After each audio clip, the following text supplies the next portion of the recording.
साथ ही कांग्रेस कमेटी के general secretary पहुंचे हैं डॉक्टर सैयद नासिर हुसैन साहब, उनके साथ हमारे साथ शामिल करिए। इस वक्त हम मौजूद हैं जम्मू और हमारे साथ हैं एक यूथ आइकन जैसिद भल्ला, जो हमेशा डाइसेंट वॉइसेस को रेज करते हैं और यूथ के जो जेन्युइन इश्यूज हैं, पब्लिक के इश्यूज हैं, उनको बड़ी बेबाकी से रेज करते हैं।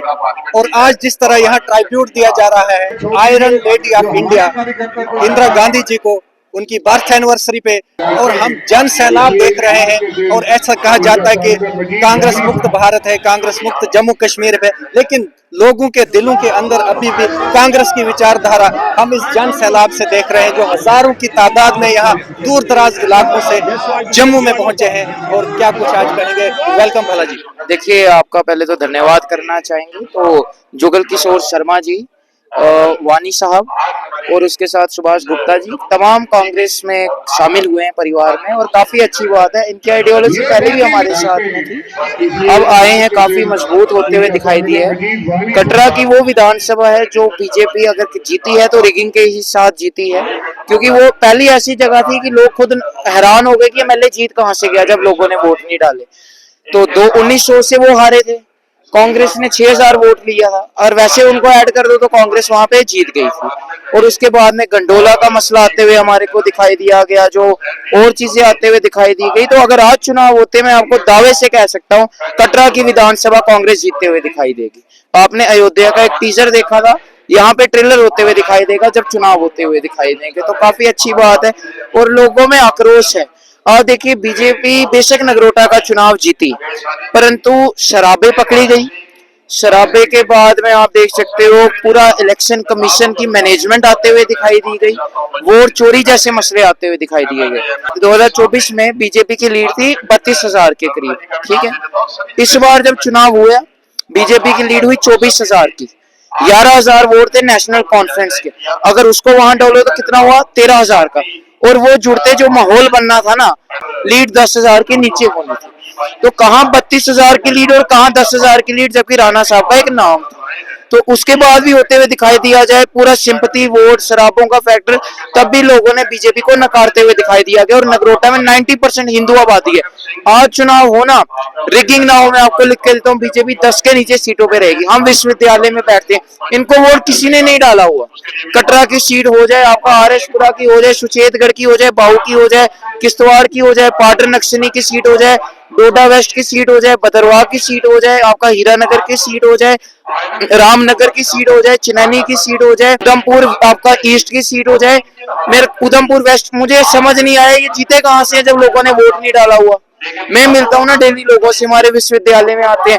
सबसे ज्यादा अगर कोई तबका बीजेपी से नाराज होगा ना इलाका, वो उधमपुर का इलाका होगा। उसके बाद में आपका ये चनाब बेल्ट होगी। लेकिन जो इनकी सीटें जीती है, रिगिंग से जीती है।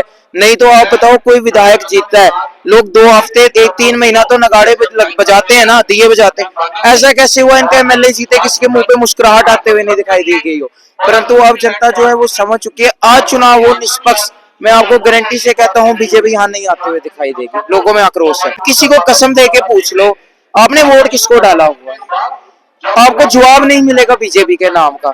और उसके बाद मैं आपको अपनी विधानसभा की बात करूंगा। मैं दूर दराज नहीं, मेरे पिताश्री लोकसभा का चुनाव लड़े, आरएसपुरा विधानसभा ने हमें 7,000 वोटों की लीड दी। 30,000 के करीब बंदा हमारी रैली में आया। आरएसपुरा विधानसभा ने हमें 7,000 की लीड दी। विधानसभा में बीजेपी 1900 वोट से जीती।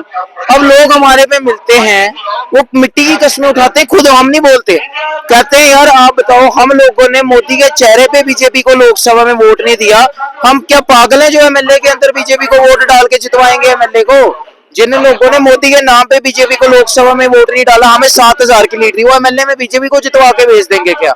और उसके बाद में आपको एक बात बताऊं, हमने लोकसभा में 43% वोट लिया है, जम्मू विधानसभा में 85% हिंदू आबादी है, 43%। बीजेपी ने 49% वोट लिया। इन्होंने रजौरी पुंछ, जहां से हमें 3-3 लाख की लीड आई थी, वो इलाका काट दिया। 2019 की डिलिमिटेशन के हिसाब से ना, बीजेपी 6,40,000 की लीड पे थी डिलिमिटेशन के हिसाब से। और इस बार की मैं आपको बात करूं, बीजेपी 1,30,000 के नीचे आई, 1,25,000 पे आई। तो हमने हिंदू बेल्ट में इनका कहाँ 6 लाख 6.5 लाख और कहाँ 1,30,000। हमने 5,30,000 हिंदू बेल्ट में इनका वोट नीचे गिरवाया है। तो ये हम लोगों ने किया और विधानसभा के अंदर मेरे पिता को 47% आरएसपुरा से वोट मिला, बीजेपी को 49, और ये वोट चोरी और रिगिंग के साथ हुआ है। हमने कॉस्ट के ना वाइस चांसलर प्रोफेसर इन लोगों ने मदद की, शराबें पकड़ी गई गाड़ी में, कोई एक्शन नहीं लिया गया। हमारे पास प्रूफ है कि शराबें बांटी गई, राशन बांटा गया। जब इलेक्शन कमीशन को भेजो जवाब ही नहीं आता। एडमिनिस्ट्रेशन ये जवाब देती है कि आपको किसने रोका था, आप भी बांटते। ऐसा पुलिस प्रशासन जवाब दे रही है। तो बीजेपी रिगिंग के साथ चुनाव जीतते हुए दिखाई दी गई है। और आज निष्पक्ष चुनाव हो जाए, आरएसपुरा से बीजेपी हार गई, हर जगह से हार गई। हम विश्वविद्यालय बैठते हैं, लोग आके रोते हैं, रैगिंग की जाती है विश्वविद्यालय के अंदर। मैं विश्वविद्यालय बैठता हूँ, एडमिनिस्ट्रेशन सपोर्ट करती है रैगिंग का। जो वार्डन बने हैं ना, वार्डन सपोर्ट करते हैं रैगिंग का। और हमारा यूजीसी की गाइडलाइन कहती है कि यूनिवर्सिटी को एक्शन लेना चाहिए। 7.6 क्लॉज बता रहा हूँ रेगुलेशन एक्ट 2009 का, एंटी रैगिंग मॉनिटरिंग एक्ट लाया गया जो सर रैगिंग होती है, सरेआम होती है, एडमिनिस्ट्रेशन उनकी सपोर्ट करती है। हम आवाज उठा रहे हैं इसके भी खिलाफ। और जो प्रशासन इनका मदद कर रहे हैं, इनकी उल्टी गिनती चालू हो चुकी है। बिहार का भी जो नतीजा है वो SIR का, आप देखो 75 लाख वोट काटे गए, 20 लाख नए वोट डाले गए, कोर्ट के अंदर लड़ाई लड़ी जाए। और इंदिरा गांधी जी को एक दम था, उन्होंने अगर इमरजेंसी लगाई ना, इतना उनमें दम था कि उन्होंने ओपन इमरजेंसी लगाई। आज हिंदुस्तान में अनडिक्लेयर्ड इमरजेंसी लगी है। जो आवाज करता है जेल में डाल दो। महराज मलिक, लैंग्वेज उसकी बहुत बुरी थी, हम सपोर्ट नहीं करेंगे बादशाह को। उसने बात की, उसको PSA लगा दिया। PSA लगाना है तो विक्रम रंधावा जी पे भी लगाओ, जिन्होंने कहा मैं DM को जिंदा जलाऊंगा। भारत भूषण जी जो PMO के आपका वो PA हैं, उनको गाली निकाली, उनपे साहब मैंने तो दल्ला भी नहीं बोला था, मुझे भी तो डिटेन किया गया था। आपको डिटेन किया गया, हमारे वर्करों को डिटेन। मेरे ऊपर 2 FIR लगाई गई हैं। बस प्रोटेस्ट किया MLA के घर के बाहर कि सोनिया गांधी जी FIR लगा दी। तो अमित शाह के ऊपर किसी ने वीडियो बनाई, हमने शेयर की, उसके ऊपर FIR लगा दी। तो हमारे के खिलाफ इतनी कम उम्र में एडमिनिस्ट्रेशन हमारे खिलाफ लड़ रही है ना, तो हमें पता है हमारा कोई वजूद है। जैसे बल्ला का वजूद है तभी एडमिनिस्ट्रेशन हमारे खिलाफ। ये बात है कि हिंदुस्तान में अनडिक्लेयर्ड इमरजेंसी है। कोई आवाज बोलता है ना, हम विश्वविद्यालय बोलते हैं, मेरे को नोटिस आ जाता है कि आप यूनिवर्सिटी के खिलाफ, मेरे को कहा कि आपकी डिग्री रोक देंगे, 12वीं पास करार कर देंगे। तो कॉन्स्टिट्यूशन ऑफ इंडिया तो कहता है it is the duty of all the visionary citizens to expose the lies of the state। यहाँ RSS की एडमिनिस्ट्रेशन है, यहाँ वो चीजें लागू नहीं होती। विश्वविद्यालय में जो RSS का है उसके लिए अलग कानून है ना। मैंने पढ़ा बल्ला साहब, RSS भी तो रजिस्टर्ड नहीं है। Any organisation containing the word Rashtra can not be registered under the societies registration act का ऑडिट कहाँ, पैसा कहाँ से आता है? जम्मू विश्वविद्यालय में पहली बार RSS की रैली निकाली गई।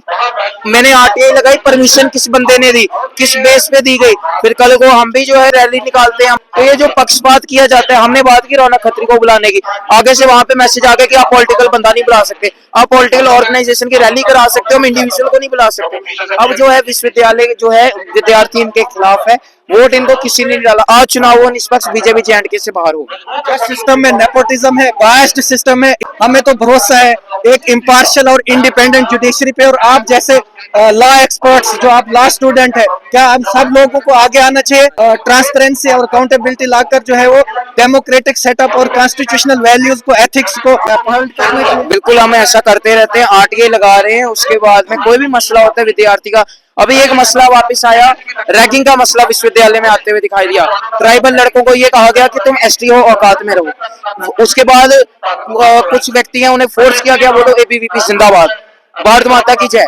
ABVP भी तो ब्रांच है RSS। सुनिए, आर्टिकल 19 का क्लॉज 1 क्या कहता है? Everyone has a freedom of speech, even freedom of silence is also a freedom of speech, और right to freedom of speech. और वहां फोर्स किया जाता है। हमने RTI लगे, एडमिनिस्ट्रेशन उनकी सपोर्ट कर रही है जो बच्चों की रैगिंग कर रहे हैं। क्यों? वो एक तबके से ताल्लुकात रखते हैं, संगठन से ताल्लुकात रखते हैं जो विश्वविद्यालय को चला रहा है। परंतु हमने पीछे किया और हमने UGC में एंटी रैगिंग कमेटी में उसकी कंप्लेंट भेजी है और अब हम लड़ेंगे। बहुत बहुत शुक्रिया, wish you all the best. हम आगे आए और हमें ये समाज में जो है स्ट्रीमलाइन करना है सिस्टम, जो भी डेमोक्रेटिक सेटअप है, कॉन्स्टिट्यूशनल वैल्यूज है, उसको अपहेल्ड करना है और लोगों को, नौजवान साथियों को आगे आना है। कब तक हमारा समाज शोषित रहेगा? हम शोषण सहन करते रहेंगे। पहले ही जम्मू कश्मीर की बुरी हालत है, अनएम्प्लॉयमेंट है, इतनी बढ़ चुकी है, करप्शन, भ्रष्टाचार बढ़ चुका है, धार्मिक राजनीति को लेकर सत्ता में बनकर सिस्टम भी जो है हाईजैक है और एक्टिव कन्वीनियंस है सिस्टम की। इस सब सिस्टम को स्ट्रीमलाइन करने के लिए हम सबको आगे आना पड़ेगा और सही मायने में विकास तब होगा कि जब हमें इंसाफ मिलेगा, सोशल जस्टिस होगा।